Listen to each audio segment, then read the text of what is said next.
كسيدو كوسوتاي أنا فكين القرآن نفيس قلبي كي يترجاجس أكسم سمون بقولنا نفوت تراها ويتناروها وفي كرأي متيرو نمني كرأويو بقولنا ويرجع خلاص أتيرو قرآن كرأم بقولنا يو كلام تزاد الله أكبر عليك باي ميرم تجرتا ترى ردي ما رجعت تجرو بياسن بيا قرآن يرو كرأم سجيب بسيسه في بيا قرآن تشوفته موسيقى بني سيقوله بيا قرآن كنا شفته موسيقى اتبني هو كهمنا ما هو في سيقوله بيا سن سر ردي ما ردابتا جرتا تجرو كيري دلقو رافقاتارتا وني هندي غاف كيري دلقو أدتو ما كيري دلقو ريفتون شيطان سميدا ديم كنافو نمن القرآن جيبو كمو غير القرآن هاتي ديبو كباتا قلبي إسا دركا ما يتشون دركا ما غير القرآن كان قلبي إسا ديبسو كبو خلاص بويا يو تكاتي قل أعوذ برب الناس قل أعوذ برب الفلك في كل والله أحد كراو كبو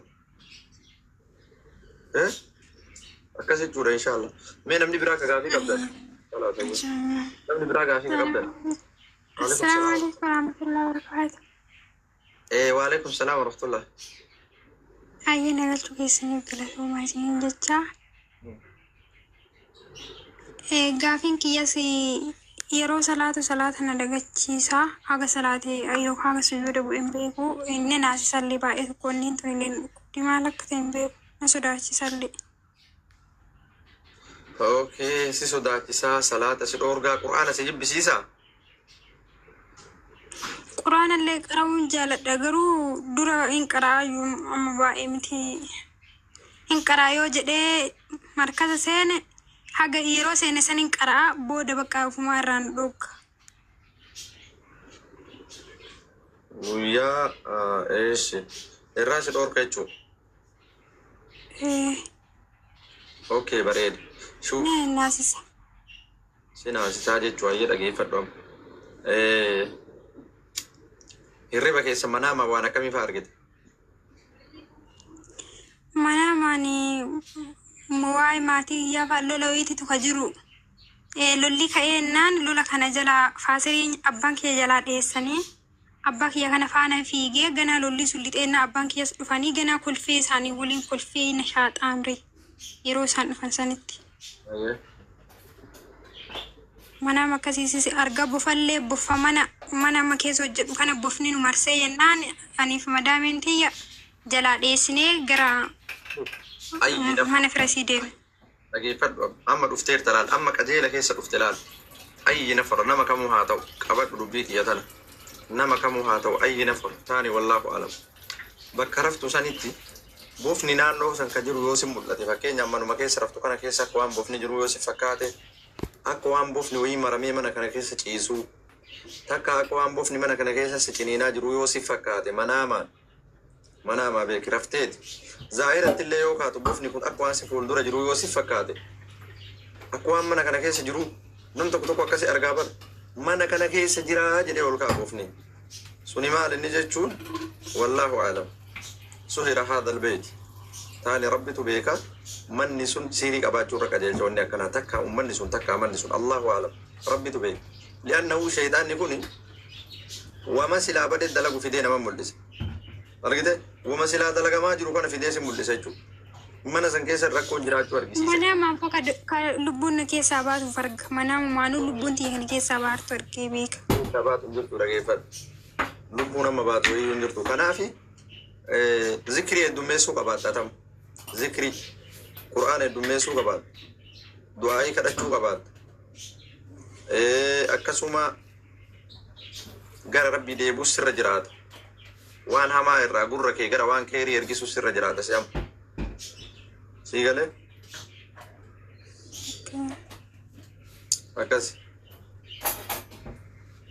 namni biraa dubbadhaa yaani fakkeenyaaf rakkina mana kana keessa jiru moo rakkina bakka biraatiin natti jiru jedhee beekuu danda'a. Dhageeffadha yooma haasa'u wallaahu aalam jedhee bar rabbitu beekaa siin jedhe namni kamuu siif fakkeenya kaa'e malee namni kamuu yeroo manaamee buufa mana san keessa yoo arge.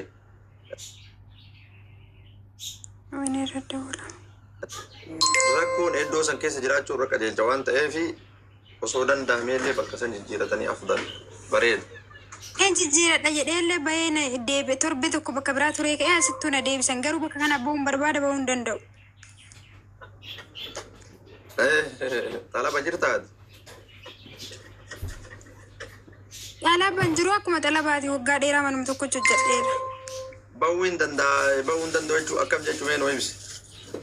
Bahee ka'ee mana biraayyuu deeme warra kana waggaa dheeraa bira hojjedhe yaanii yoo dhiqqaate waggaa 4 manuma tokkicha jechuu.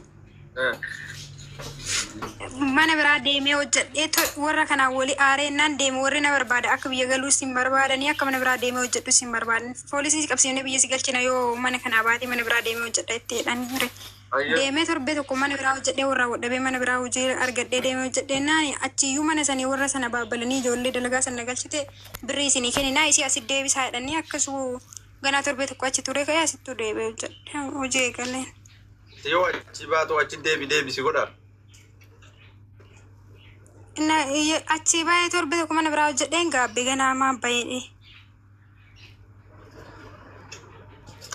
Allahu alam rabbi beeka kan. Waan jennu takka hin qabnu. Kana abbama laallata waan baay'ee hiikatti kennuun barbaachisu beektaa abbama ofirraa laala kan. Siigalee nama xiqqooma akkana dalga himanii fi bar malee hunda itti himani beektaa nama dalguma xiqqoo itti himanii ergasii abbaa waan sana hunda aanan kun adiidhaa agasiin jedhanitti hin beeku jechuudha namni anduruma sii himee jira baal jalqabuma yeroo ati waan akkanaati jettu lafa sii kaa'eera erga sanii namni keessa uf laala akka mastaawoti waan san keessatti achiin alatti waan biraa akkam goonameessi. Okay, galatooma. Gowwaa dirradhaanii qaroo lafaadhaanii gowwaa dirradhaanii jedhanii okay galatooma naaf galee jira. Assalaam akkas jechuu roobeeti. Mee raadiyaa dubbadhu.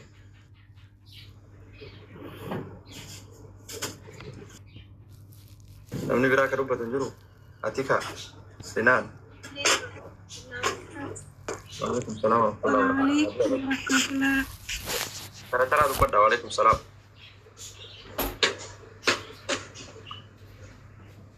Dubbattanii gadi sin buusu. Yalla.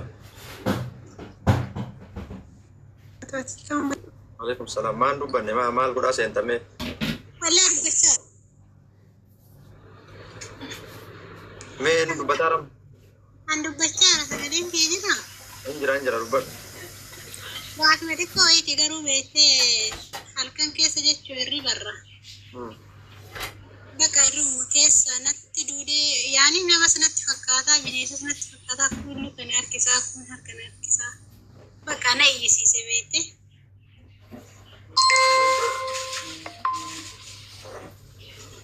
Eeshi. Yaani akka na iyyisiise irriba keessatti akka nama sodaatu bakka na nyaate jedhee iyyee. Waan beekte namni na bira jiru immoo maal taatee irri barraa na kaasa. Yeroo meeqa argite kan? Yeroo takka argee lammata immoo guyyaa lammataa immoo boofni kalu kana cinee nu argal kan keessa. Guyyaa lama ka'ee jira irri barra. Boofan miila si ciniine? Okay, galgala yeroo raftu zikrii godhaa rafayye. Okay? Inuma godhalle quraana sinuma garaagaruu rabbii keeriyaa godhu waan akkanaa. Galgala zikrii godhaa rafi. Zikrii godhaa rafi yoo jedhan hin dhiisin.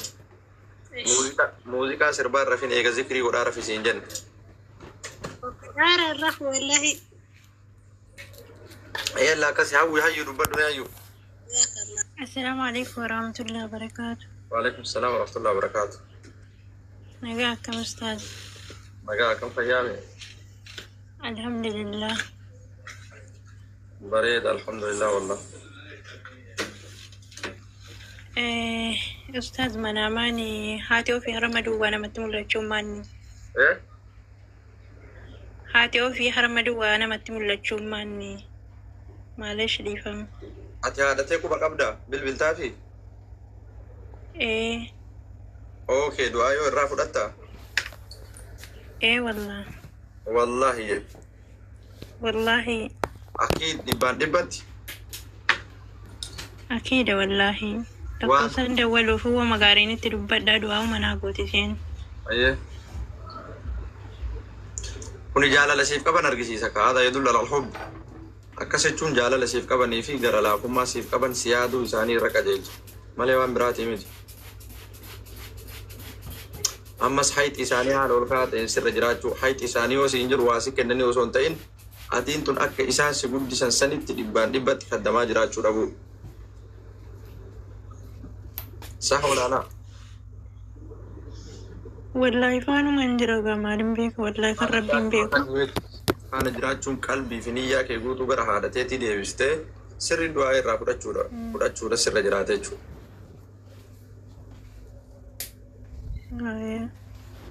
Asiyaa dubbadhu. Yalla. Kan kanarraa hafe immoo manaamaan quraana qara'uun maali ammas? Wallahi manaamaan quraana qara'uun milkii guddaan rabbiin amrii guutuu sii laaffisuu يدل على أنك من أهل الجنة تدرب مليل إيرانجلتو أبوك ما أرجع الجاجرة ربي سني آلاف سوانا ما جتني نبدني